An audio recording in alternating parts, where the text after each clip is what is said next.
नमस्कार साथियों, आपके अपने YouTube चैनल पर आप सभी का स्वागत है। करंट अफेयर की सीरीज को आगे बढ़ाते हुए आज मैं बहुत ही महत्वपूर्ण क्वेश्चन लेकर आया हूं।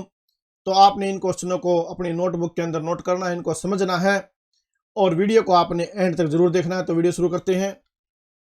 पहला क्वेश्चन है, सरकार ने युवाओं के विकास और उनके नेतृत्व में विकास पर बल देने के लिए स्वायत्त निकाय मेरा युवा भारत की स्थापना की। किस चीज की स्थापना की है? मेरा युवा भारत। तो विस्तृत जानकारी के लिए नीचे चलते हैं। प्रधानमंत्री श्री नरेंद्र मोदी ने अध्यक्षता में केंद्रीय मंत्रिमंडल ने मेरा युवा भारत नाम के एक स्वायत्त शासी निकाय की स्थापना को मंजूरी दी है। किस चीज को मंजूरी दी है? मेरा युवा भारत। इसका उद्देश्य क्या है? युवाओं के विकास और युवा नेतृत्व वाले विकास के लिए प्रौद्योगिकी द्वारा संचालित एक व्यापक सक्षम तंत्र के रूप में कार्य करना है। तो ये इसका उद्देश्य हो गया। इसको आपने और युवाओं को समान पहुंच प्रदान करते हुए उनकी आकांक्षाओं का साकार करना और सरकार के संपूर्ण दायरे में विकसित भारत का निर्माण करना है। मेरा युवा भारत का प्राथमिक उद्देश्य इसे युवा विकास के लिए एक संपूर्ण सरकारी मंच बनाना है। आगे क्या उद्देश्य बताया गया कि भी युवा विकास के लिए संपूर्ण सरकारी मंच बनाना है। नई व्यवस्था के तहत युवा संसाधनों तक पहुंच और अवसरों से जुड़ाव के साथ परिवर्तन के एजेंट और राष्ट्र निर्माता बन जाएंगे और सरकार तथा नागरिकों के बीच युवा किसी का काम करेंगे? एक सेतु का काम करेंगे। यह व्यवस्था राष्ट्र निर्माण के लिए अपार युवा ऊर्जा का उपयोग करेगी। मेरा युवा भारत एक स्वायत्त शासी निकाय होगा। राष्ट्रीय युवा नीति में दी गई युवा की परिभाषा के अनुरूप 15 से 29 वर्ष के आयु वर्ग के में इसमें लाभान्वित होंगे। कितनी उम्र के युवा इसके अंदर लाभान्वित होंगे? 15 से 29 वर्ष के। विशेष रूप से किशोरों के लिए बनाए गए कार्यक्रम। अब किशोरों के लिए बनाए गए कार्यक्रम में कितनी उम्र बताइए? लाभार्थी 10 से 19 वर्ष आयु के वर्ग। कई बार क्वेश्चन आ जाता है कि भाई जो युवा है उनकी उम्र कितनी बताई गई है? 15 से 29, और जो किशोर है उनकी 10 से 19 वर्ष। तो आगे क्वेश्चन देखते हैं। प्रधानमंत्री श्री नरेंद्र मोदी जी की अध्यक्षता में केंद्रीय मंत्रिमंडल में 3 महत्वपूर्ण और रणनीतिक खनिजों, 3 खनिजों लिथियम, नायोबियम और रेयर अर्थ एलिमेंट्स के संबंध में रॉयल्टी की दर तय करने के लिए खान और खनिज अधिनियम 1957 की दूसरी अनुसूची में संशोधन को मंजूरी दे दी है।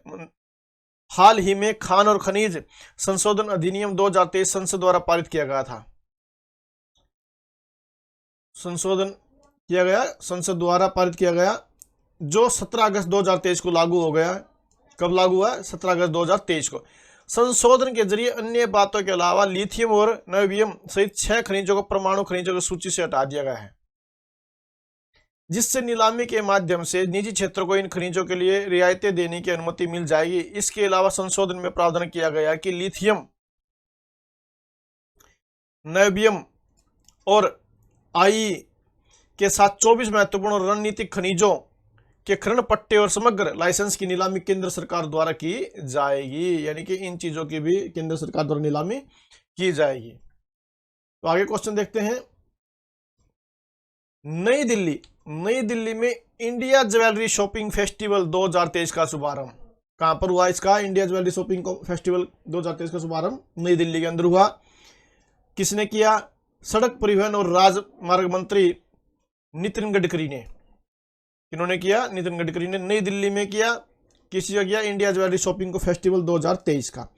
श्री गडकरी ने कहा कि यह उद्योग लाखों लोगों को रोजगार प्रदान करता है और निर्यात से देश के विकास में योगदान देता है। उन्होंने कहा कि इस उद्योग का भविष्य उज्जवल है। यह कार्यक्रम देश भर में 15 अक्टूबर से 22 नवंबर को होगा। कब से कब तक चलेगा? 1 हफ्ता चलेगा लगभग। 15 अक्टूबर से 22 नवंबर तक चलेगा।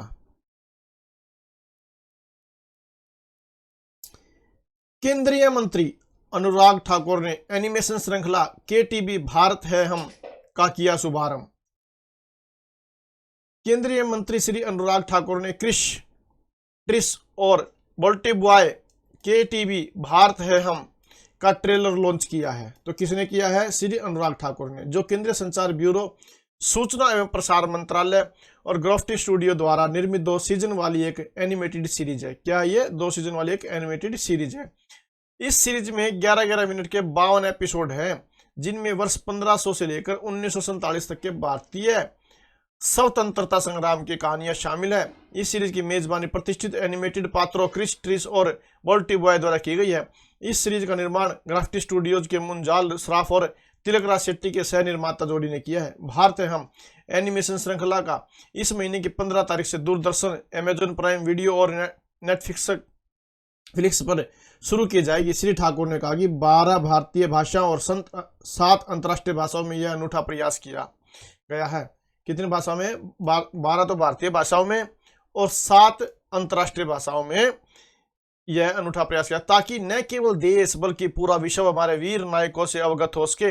उन्होंने कहा कि आज़ादी के बाद विद्यार्थियों को केवल कुछ गिने चुने लोगों के बारे में बताया गया, लेकिन बिरसा मुंडा, रानी अबाका जैसे अनेक लोग हैं जिनकी स्वतंत्रता संग्राम में महत्वपूर्ण भूमिका रही है। तो आगे क्वेश्चन देखते हैं। हिंद महासागर रिम एसोसिएशन की 23वीं मंत्रिपरिषद की बैठक कोलंबो में हुई। कहां पर हुई? हिंद महासागर रिम एसोसिएशन की बैठक कोलंबो में हुई। इस अवसर पर श्रीलंका ने बांग्लादेश से अध्यक्षता ग्रहण की। श्रीलंका वर्ष 2023 से 2025 तक इस एसोसिएशन की अध्यक्षता करेगा। भारत ने अगले 2 वर्षों के लिए संस्था में उपाध्यक्ष पद ग्रहण किया है। तो भारत ने कितने वर्षों के लिए? 2 वर्षों के लिए संस्था में कौन सा पद ग्रहण किया है? उपाध्यक्ष पद ग्रहण किया है। तो आगे क्वेश्चन देखते हैं। निर्वाचन आयोग ने राजस्थान विधानसभा चुनाव तिथि में संशोधन किया है। मतदान 23 नवंबर की बजाय अब कब होगा? 25 नवंबर को होगा। 23 नवंबर की बजाय कब होगा? 25 नवंबर को होगा। राजस्थान में विधानसभा चुनाव के लिए मतदान 23 नवंबर की बजाय अब 25 नवंबर को होगा। निर्वाचन आयोग ने 23 नवंबर को बड़े पैमाने पर विवाह और सामाजिक आयोजनों को देखते हुए मतदान की तारीख में बदलाव किया है। तो आगे क्वेश्चन। अरुणाचल प्रदेश में चल रही स्पेस ऑन व्हील्स प्रदर्शनी का समापन क्या है? ये विस्तार से जानकारी देखते हैं। भारतीय अंतरिक्ष अनुसंधान संगठन इसरो और विज्ञान भारती के सहयोग से अरुणाचल प्रदेश के पूर्वी सियांग जिले में स्पेस ऑन व्हील्स नाम की प्रदर्शनी का आयोजन कर रहा है। इसका उद्देश्य क्षेत्र के विद्यार्थियों और जिज्ञासुओं को उनके द्वार पर उपग्रहों, प्रक्षेपण यानों और संचार प्रणालियों की जानकारी प्रदान करना है। प्रदर्शनी के 2 दिवसीय कार्यक्रम का पहला चरण मंगलवार को पीसी घाटी के JN कॉलेज में आयोजित किया गया था। इस कार्यक्रम का लक्ष्य स्कूल और कॉलेज के विद्यार्थियों को इसरो की गतिविधियों से अवगत कराना और उन्हें अंतरिक्ष विज्ञान के क्षेत्र में लाभकारी रोजगार के अवसरों की जानकारी देना है। मुकेश अंबानी बने ऋण सूची में भारत के सबसे अमीर व्यक्ति। हाल ही में जारी 2023 के लिए 360 one health Hurun India list के अनुसार रिलायंस इंडस्ट्रीज के चेयरमैन मुकेश अंबानी अडानी समूह के गौतम अडानी को पीछे छोड़ते हुए सबसे अमीर भारतीय का खिताब हासिल कर चुके हैं। रिलायंस इंडस्ट्रीज के चेयरमैन मुकेश अंबानी की संपत्ति में 2% की मामूली बढ़ोतरी हुई और यह 8.08 लाख करोड़ रुपए तक पहुंच गई। अडानी समूह के प्रमुख गौतम अडानी की संपत्ति में काफी गिरावट देखी गई। उनकी संपत्ति 57% घटकर 4.74 लाख करोड़ रुपए रह गई है। तो सबसे अमीर व्यक्ति कौन से? मुकेश अंबानी। आगे क्वेश्चन है। भारत और स्विट्जरलैंड ने 75 साल की दोस्ती को मनाया जश्न। भारत और स्विट्जरलैंड ने हाल ही में अपनी दोस्ती के 75 साल पूरे होने पर, कितने साल पूरे होने पर? 75 साल, भारत के उत्तराखंड के क्षेत्र में बस एक सुंदर कुमाऊं गांव में अपने सहयोग का जश्न मनाया है। कहां पर मनाया? उत्तराखंड में कुमाऊं गांव में। भारत की शहरी बेरोजगारी दर में आई गिरावट। भारत के शहरी क्षेत्रों में बेरोजगारी की दर में कमी आई। नेशनल सैंपल सर्वे ब्यूरो के लेटेस्ट आंकड़ों के मुताबिक शहरी क्षेत्र में 15 वर्ष और उससे अधिक आयु के व्यक्तियों के लिए बेरोजगारी दर अप्रैल-जून 2023 के दौरान घटकर 6.6% रह गई। कितनी रह गई है? 6.6%, जो कि एक पहले साल पहले कितनी थी? 7.6%। यस बैंक ने लॉन्च किया ONDC नेटवर्क गिफ्ट कार्ड। तो क्या है ये देखते। भारत के प्रमुख वित्तीय संस्थान यस बैंक ने ONDC की नेटवर्क गिफ्ट कार्ड पेश करके डिजिटल कॉमर्स स्पेस में एक महत्वपूर्ण उठाया है। यह कदम यस बैंक को इस तरह का कार्ड जारी करने वाला देश का पहला बैंक बनाता है। तो देश का पहला बैंक जिसने ओएनडीसी नेटवर्क गिफ्ट जारी किया। Open network for digital commerce ONDC के साथ साझेदारी में इस पहल का उद्देश्य भारतीय उपभोक्ताओं के लिए खरीदारी के अनुभव को बदलना है। प्रो कबड्डी लीग नीलामी में पवन सहरावत को सबसे महंगे में खरीदा गया। प्रो का जो नीलामी हुई है प्रो कबड्डी के लिए खिलाड़ियों की, तो उनमें पवन सहरावत को सबसे महंगे में खरीदा गया और ईरान के शादलुई बने सबसे महंगे विदेशी खिलाड़ी। हाई फ्लायर के नाम से मशहूर भारतीय मेंस कबड्डी टीम के कप्तान पवन सहरावत को प्रो कबड्डी लीग पीकेएल के ऑक्शन में सबसे महंगे में खरीदा गया। पवन कुमार सहरावत को तेलुगु टाइटंस ने 2.60 करोड़ रुपए में खरीदा। ईरान के मोहम्मद द्रेजा शादुलई चियाने नीलामी में सबसे महंगे विदेशी खिलाड़ी बने और उन्हें पुनेरी पल्टन ने 2.35 करोड़ रुपए में खरीदा। International day of the girl. हाल ही में चेन्नई के 21 वर्षीय महिला को अंतर्राष्ट्रीय बालिका दिवस 2023 के उपलक्ष्य में ब्रिटिश उच्चायोग द्वारा आयोजित एक प्रतियोगिता में विजयी होने के बाद एक राजनयिक की भूमिका में पूरे दिन समय बिताने का अवसर मिला। प्रतिवर्ष 11 अक्टूबर को मनाया जाने वाला international day of the girl पहली बार कब मनाया जाता है? प्रतिवर्ष 11 अक्टूबर को क्या मनाया जाता है? International day of the girl 11 अक्टूबर को मनाया जाता है। International day of the girl पहली बार 2012 में मनाया गया था। पहली बार कब मनाया गया था? 2012 में। वर्ष 1995 में बीजिंग घोषणा और प्लेटफॉर्म फॉर एक्शन द्वारा बालिकाओं के अधिकारों को बढ़ावा देने के लिए कार्य योजना का प्रस्ताव रखा गया था। वर्ष 2011 में संयुक्त राष्ट्र महासभा ने 11 अक्टूबर को अंतर्राष्ट्रीय बालिका दिवस घोषित करने के लिए संकल्प 66 और 170 को अंगीकृत किया। इस दिवस का उद्देश्य बालिकाओं की शिक्षा, उनके अधिकारों और लैंगिक समानता के महत्व को बढ़ावा देना।